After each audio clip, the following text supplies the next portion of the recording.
కాళ్లలో నొప్పి, నరాల వాపు వంటి లక్షణాలతో బాధపడుతున్నారా? వెరికోస్ వెయిన్స్ లో అత్యాధునిక చికిత్స ఏవిస్ వాస్కులర్ సెంటర్. నమస్తే రమగారు. నమస్తే జయ. గోసేవ చాలా చాలా మంచిది, మంచి ఫలితాలను ఇస్తుందని చెప్తారు. ఎలాంటి ఫలితాలను ఇస్తుంది? ఏ విధమైన సేవ చేయాలి? ఎలాంటి ఫలితాన్నైనా ఇస్తుంది అది. అంతే. గోసేవ అనగానే ఒకటి గుర్తొస్తూ ఉంటుంది జయ నాకు. చిన్నప్పుడు మేము 6th 7th క్లాసుల్లో ఉన్నప్పుడే రఘువంశం చదువుకున్నాం. రఘువంశం అంటే పేరు విన్నావు కదా, చాలా సార్లు నా దగ్గరే విన్నాను. మహాకవి కాళిదాసు రాసిన రఘువంశం. ఈ రఘువంశం పంచమహాకావ్యాల్లో ఒకటి. రఘువంశం చదువుకోవడం అంటే చాలా పెద్ద విద్య సాధించినట్టే. మరి పైగా ఈ రఘువంశం అంటే ఏమిటి? రాముల వారి వంశ చరిత్ర. మొదట రాముడు చెప్పబడ్డు. రామాయణం రాముడు కదా, రాముడికి ముందు వాళ్ళు వీళ్ళంతా. ఓకే, రాముడికి ముందే. ఈ కాళిదాసు గారిని తలుచుకుంటేనే గూస్ బంప్స్ వస్తాయి. అసలు ఆ శ్లోకాలను చదువుకుంటే తలుచుకుంటే చాలా అద్భుతంగా ఉంటుంది. దాంట్లో రఘువంశంలో మొట్టమొదట దిలీప మహారాజు చేసిన గోసేవా వృత్తాంతమే ఉంటుంది. మనం ఇప్పుడు గోసేవ మనకి ఎన్నిటికి చెప్తారు? సంతానం కలగాలంటే గోసేవ, పాపాలు పోవాలంటే గోసేవ, పుణ్యం లభించాలంటే గోసేవ. ఈ మూడిటికి గోసేవ పనిచేస్తుంది. మనం ఎక్కడెక్కడ చేసిన పాపాలు పోతాయి గోసేవ చేస్తే. గోసేవ ఎలాంటివి? గోవుకి ఏదైనా పెట్టడం, గోవు గంగడోలు నిమరటం, గోవుకి పసుపు బొట్టు పెట్టడం, గోపృష్ఠానికి నమస్కారం చేసుకోవటం, గోపంచితం నెత్తి మీద చల్లుకోవటం, గోమయంతో ఇండ్లు శుద్ధి చేసుకోవటం. ఇవన్నీ కూడా గోసేవ కిందకే వస్తాయి. వీటితోటి ఇల్లు శుద్ధి అవుతుంది, పవిత్రం అవుతుంది, మన లోపల ఉన్నటువంటి కర్మక్షయం జరుగుతుంది. ఎన్నో చెప్తారు రకరకాలు.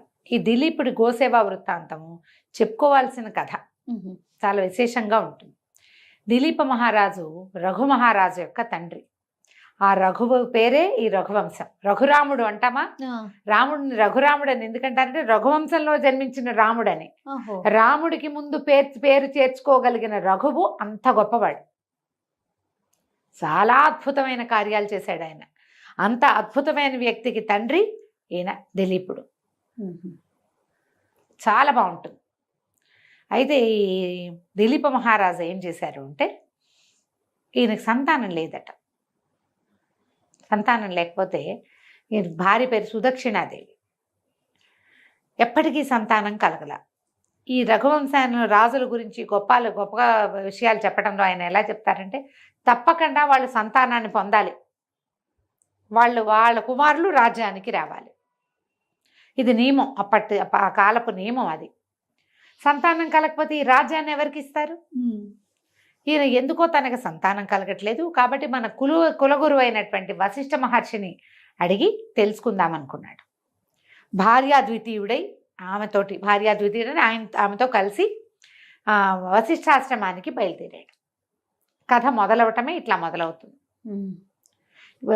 ఈ రఘువంశరాజుల గొప్పతనాన్ని ముందేమో కాళిదాస్ గారు, నేను ఇంత పెద్ద విషయాన్ని చెప్పబోతున్నాను, ఇది చాలా పెద్దది, నేను పొడుగాటి వాడు మామిడి పండు కోసుకోవడానికి చెయ్యెత్తినట్టు మరుగుజ్జుమండి ఆయన నేను కూడా ఆ పండు కోసం ఎగురుతున్నాను. అంటే పొడుగ్గా ఉన్నవాడు ఈజీగా పండు కోసుకుంటాడు. అవును, పొట్టివాడు ఎంత శ్రమ పడాలి, కష్టపడాలి కదా. ఆ పని నేను చేస్తున్నా అని చెప్తాడు. ఎందుకంటే ఈ రఘునామ అన్వయం వక్షే అని చెప్తాడు. ఈవేళ దీని గురించి చెప్పడం అంటే ఏంటంటే, పెద్ద సముద్రాన్ని చిన్న పడవతో దాటినట్టు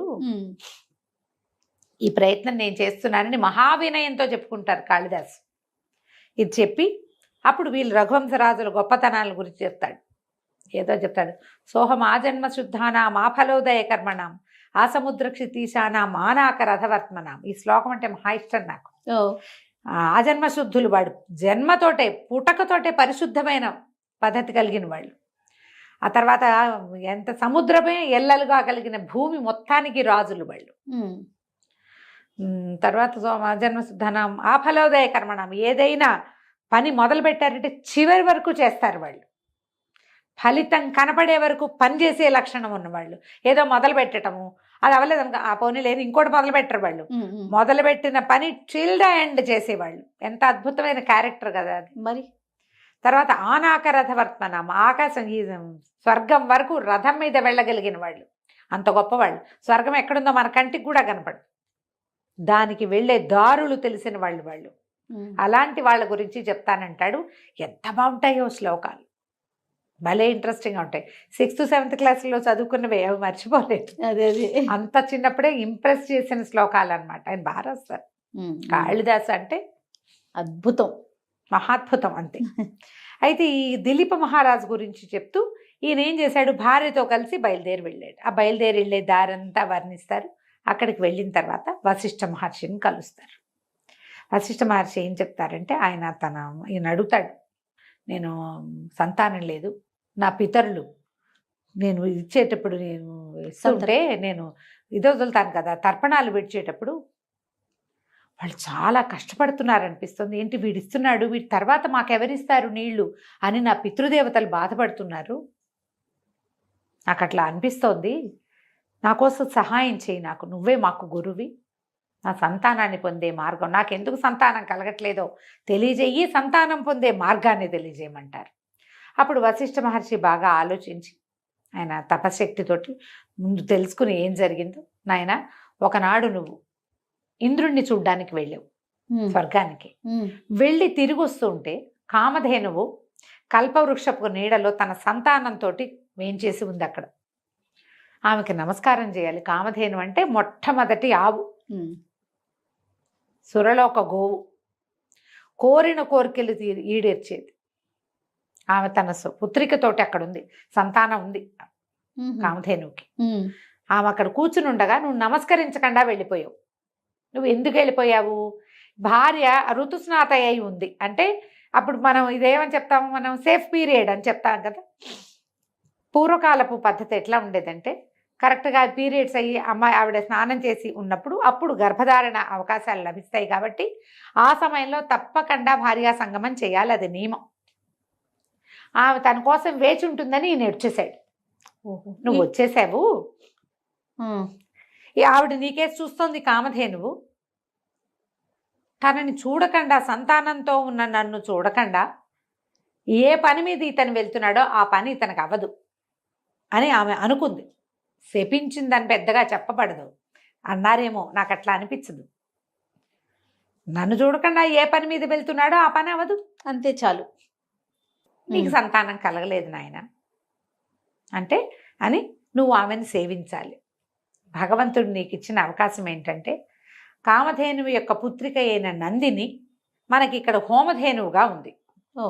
హోమధేను అంటే హోమానికి కావలసిన పాలు, పెరుగు, వెన్న, నెయ్యి అన్నీ ఆమె నుంచే వస్తాయి. మన ఆశ్రమంలోనే ఉంది. ఈమెని సేవించు, యావుని సేవించమన్నాడు. నందినికి ఒక దూడ కూడా ఉంది, చిన్న శిశువు ఉంది.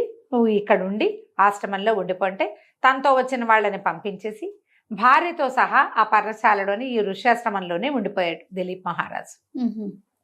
వెళ్ళిపోయి ఉండి ఇక్కడ పొద్దున్నే రోజు ఏం చేసేవాళ్ళు, భార్యాభర్త ఈ ఆవుని చక్కగా ఆశ్రమం అంతా బాగు చేసి, ఆవు ఉన్న శాలంతా బాగు చేసి, తర్వాత దూడకి పాలిచ్చి, దూడ పాలిచ్చిన తర్వాత ఆవును తోలుకుని, ఆవు బాగా నడవాలి, గడ్డిగా మేయడానికి తీసుకుపోయేవాడు. అడవంతా తిప్పి సాయంకాలం తిరిగి వచ్చేవాళ్ళు. సాయంకాలం రాగానే ఈవిడ ఏం చేసేది, గబగబా ఆవిడకి హారతి ఇచ్చి బొట్టు పెట్టి పువ్వులు వద్దల్లి ఆయనకి ఆవిడకి నమస్కారం చేసుకున్నాక ఆవు తన దూడకి పాలు ఇవ్వడానికి వెళ్ళిపోయింది. ఉదయకాలంలో తీసిన పాలు హోమంలో వాడుకునేవాళ్ళు, సాయంకాలం ఆ దూడకి పాలు ఇచ్చేసేది, అంతే. కొన్ని రోజులు ఇక్కడ ఉన్నారు, 3 వారాలు ఉన్నారట. 21 days అని చెప్తారు. అయితే ఏం చేసేవాడు, ఆవుని తోలటం కాదు, తీసుకెళ్ళటమే. కూర్చుంటే కూర్చున్నాడు, నుంచుంటే నుంచున్నాడు, నడిస్తే నడిచాడు. ఆవు ఎటు వెళ్తే అటు వెళ్ళాడు. ఆవుని రక్షించాలి, అడవి కదా. అక్కడి నుంచి దాని మీద ఏమైనా ఆవు మీద ఈగలు అవి వాళ్తుంటే ఆ తోకతో ఈయన కూడా తులిచేవాడు. తర్వాత దానికి మెడ కొంచెం దురద పుడుతుంది. ఆవులకి గంగడోలు నిమరటం ఒక సేవ. మీరు ఆవుని మొహం మీద నిమర్రు, మెడ కింద ఇట్లా వదులుగా ఉంటుంది చర్మం, గమనించండి. ఆ గంగడోలు నిమిరితే ఆవు సంతోషంగా ఉంటుంది. అక్కడ ఒక దురద వస్తుంది దానికి. మెడెత్తి మెడ నిమిరించుకుంటాయి. నువ్వు మీరు గమనించలేదు, ఎప్పుడు నీకు తెలియదేమో, పల్లెటూళ్ళల్లో వాళ్ళకి తెలుస్తుంది. ఆవు దగ్గర గంగడోలు అంటారు దాన్ని. ఆ మెడ కింద భాగం నిమురుతూ ప్రతిరోజు తీసుకుపోయేవాడు, తీసుకొచ్చేవాడు. అట్లా సేవించారు. సాయంకాలం రాగానే ఆవిడ పరిగెత్తుకుంటూ వచ్చేది దూడకి పాలు ఇవ్వాలి. సాయంత్రం వేసరికి పగలల్లా ఆహార స్వీకారం చేస్తుందా, దూడ పాలు తాగేటమికి పాలు చెప్తూ ఉంటాయి, చకచక వెళ్ళిపోవాలి. అయినా కూడా ఆవిడ ఓపికగా నందిని ఈ సేవ తీసుకుని, రాణిగారు చేసేది సుదక్షిణాదేవి చేసిన సేవను తీసుకుని అప్పుడు దూడ దగ్గరికి వెళ్ళేది. ప్రేమగా సేవింపజేసుకునేది ఆవిడ. ఈయన సేవించేవాడు.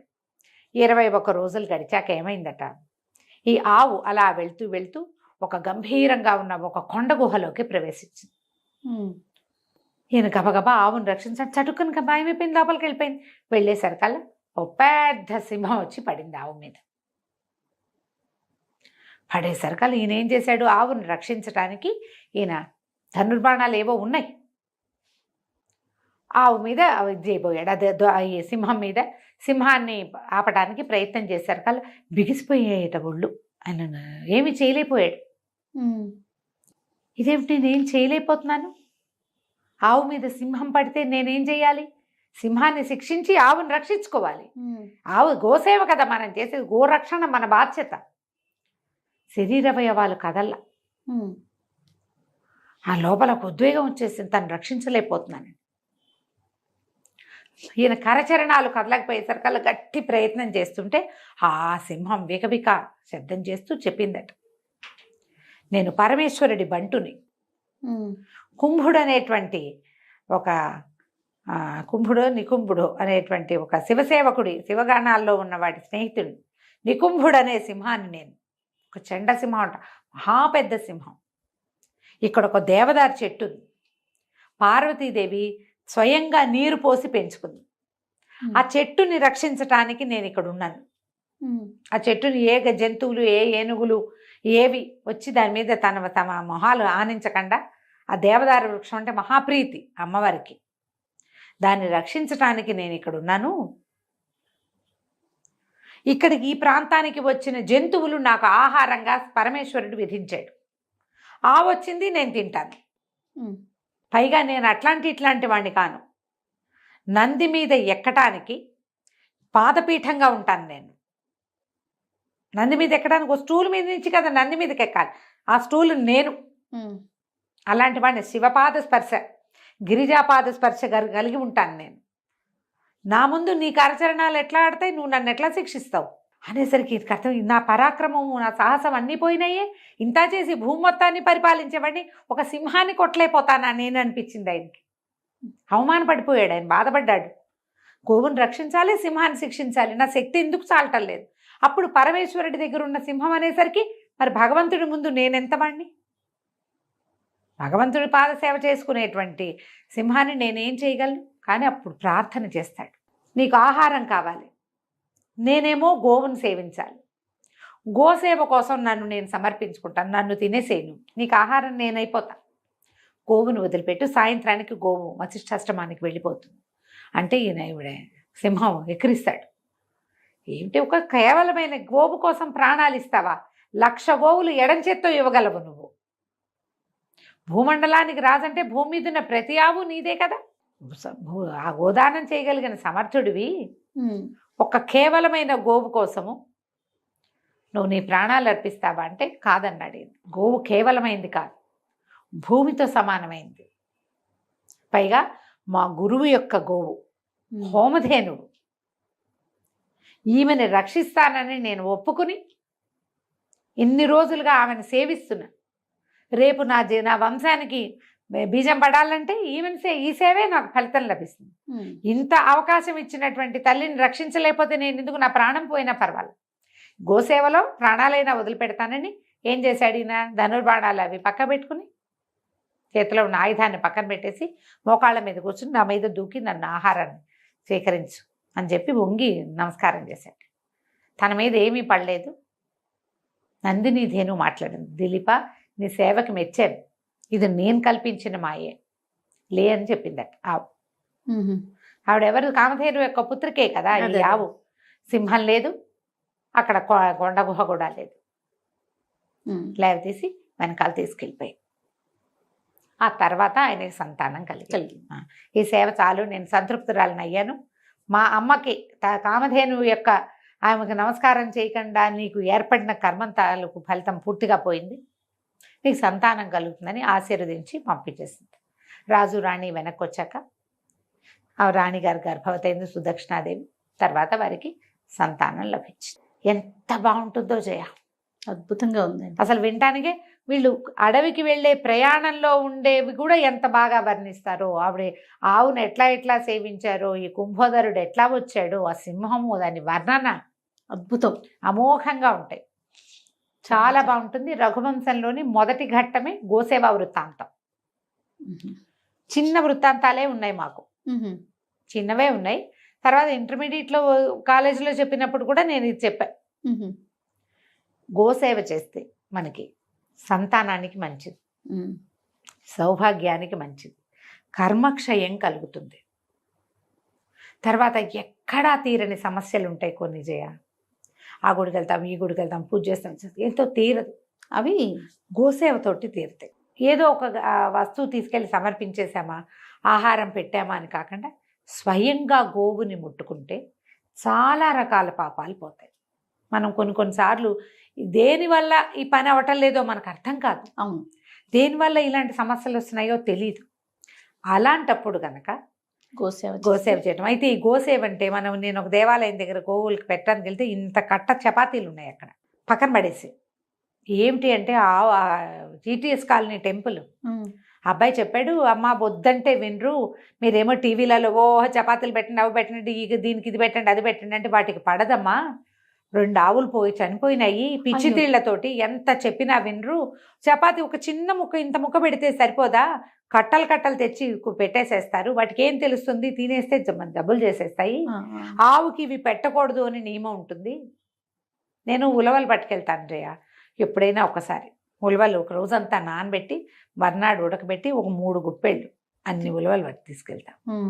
దీనికి పెట్టద్దు అంటే దానికి పెట్టం, అమ్మ దానికి పడదమ్మా పెట్టకండి, ఈ ఆవుకు పెట్టండి, ఆవిడ తింటుంది. కొన్ని మాకు వద్దంటాయి, ఒప్పుకో, కొన్ని ఆవులు తినవు. నాకు తెలగపిండి పెట్టాలని ఉంటుంది. ఊళ్ళల్లో మేము తెలగపిండి పెట్టేవాళ్ళం. తెలగపిండి అంటే ఇక్కడ అలవాట్లేదమ్మా, అవి తినవు, పెట్టకూడదు అంతే. అవి తినని వాటిని పోనీ వాటికి జబ్బు చేస్తుందని తెలిసినప్పుడు పెట్టచ్చునా మనం? జాగ్రత్తగా పెట్టకూడదు. అవేమిటో చెప్పాడు, అవేవో కాయలుగా వచ్చేస్తాయట ఒంటి మీద, పాపం. అయ్యో, చాలా బాధపడతాయి.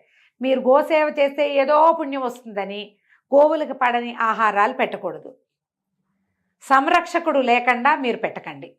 పక్కన వాడు ఉండి, ఒక మనిషి ఉంటాడా, ఎవరో గోసేవ సంరక్షణ చేసేవంటాడు, ఈ ఆవుకి ఇవి పడవమ్మా అంటే నేను పట్టుకెళ్ళాను కాబట్టి పెట్టాల్సిందేనని అనుకోకండి. ఇంక వేటికైనా పెట్టండి, ఎవరికైనా దానం చేసుకోవచ్చు కదా. గోసేవ చేయండి అనగానే ఇలా అయిపోతారు. చూసి జాగ్రత్తగా పాపం మూట కట్టుకోకండి. పుణ్యం సంపాదించే క్రమంలో పోయి పుణ్యాన్ని పోతే పాపం ఎదురైందని ఆ పని మాత్రం చేయకండి. వాటి మరణానికి కారణం ఏమిటి? ఇంకేముంది, మన సేవ అదే కదా, గంగలో కలిసినట్టే, మొత్తము పాపం వస్తుంది కదా. చూసుకుని చేయండి. గోసేవ వల్ల చాలా మంచి ఫలితం లభిస్తుంది. తప్పకుండా రమ్మగారు. నమస్తే. సుమన్ టీవీలో మీ పర్సనల్ అండ్ బిజినెస్ ప్రమోషన్స్ కోసం కింది నెంబర్కి కాంటాక్ట్ చేయండి.